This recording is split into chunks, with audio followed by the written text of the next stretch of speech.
यशवंतराव मोहिते कृष्णा सहकारी साखर कारखाना सभासदांच्या बाबतीत महाराष्ट्रामधला सहकारातला सगळ्यात मोठा कारखाना आहे.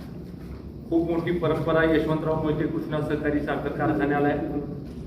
यशवंतराव मोहिते कृष्णा सहकारी साखर कारखान्याची धुरा 2015 साली शेतकरी सभासदांनी आदरणीय सुरेश बाबांकडे सोपवली आणि गेल्या 11 वर्षामध्ये अत्यंत उत्कृष्ट असा कारभार आदरणीय सुरेश बाबांच्या नेतृत्वाखाली कृष्णा कारखान्याच्या माध्यमातून झाला. मागच्या 11 वर्षामध्ये सातत्यानं उच्चांकी दर, उच्चांकी साखर उतारा आणि सगळ्या सोयी सुविधा देणारा कारखाना म्हणून एक वेगळा नावलौकिक कृष्णा कारखान्याचा निर्माण झालेला आहे. सहकार्याची निवडणूक ही सभासदापुरती मर्यादित असते. उदाहरणार्थ एखाद्या गावची लोकसंख्या 15,000 लोकांची, त्याच्यामध्ये सभासद असणारे लोक 1,000च असतात.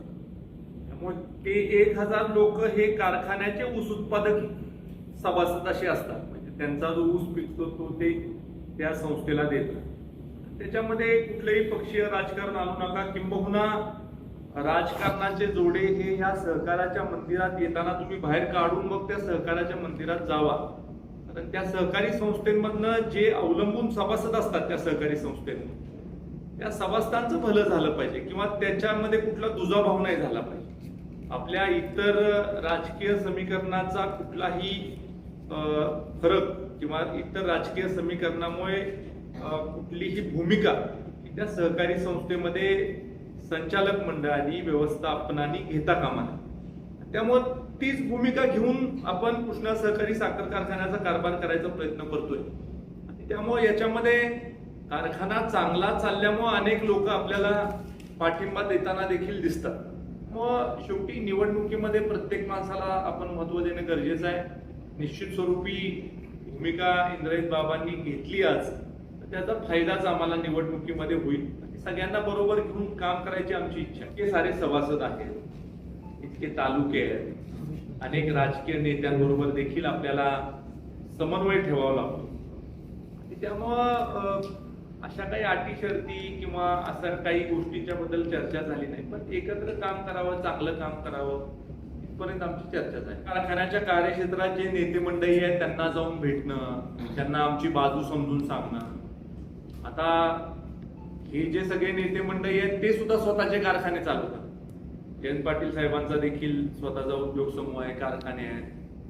विश्वजित दादांचे देखील स्वतःचे कारखाने आहेत. बाकी सगळ्या लोकांनी देखील सहकारामध्ये जे वाढलेलं नेतृत्व आहे त्यांच्या स्वतःच्या संस्था आहेत. सहकारी संस्था चालवणं हे कठीण आहे, चांगल्या चालवणं त्याच्यापेक्षा जास्त कठीण आहे.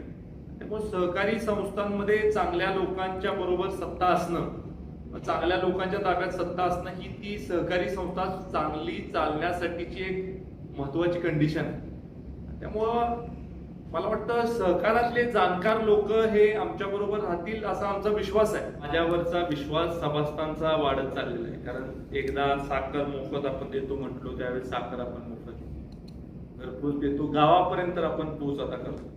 त्यामुळं आता विधानसभेचा कराड दक्षिण विधानसभा मतदारसंघाचा लोकप्रतिनिधी म्हणून आता मी जर का शब्द दिला तर तो पूर्ण करावा लागेल.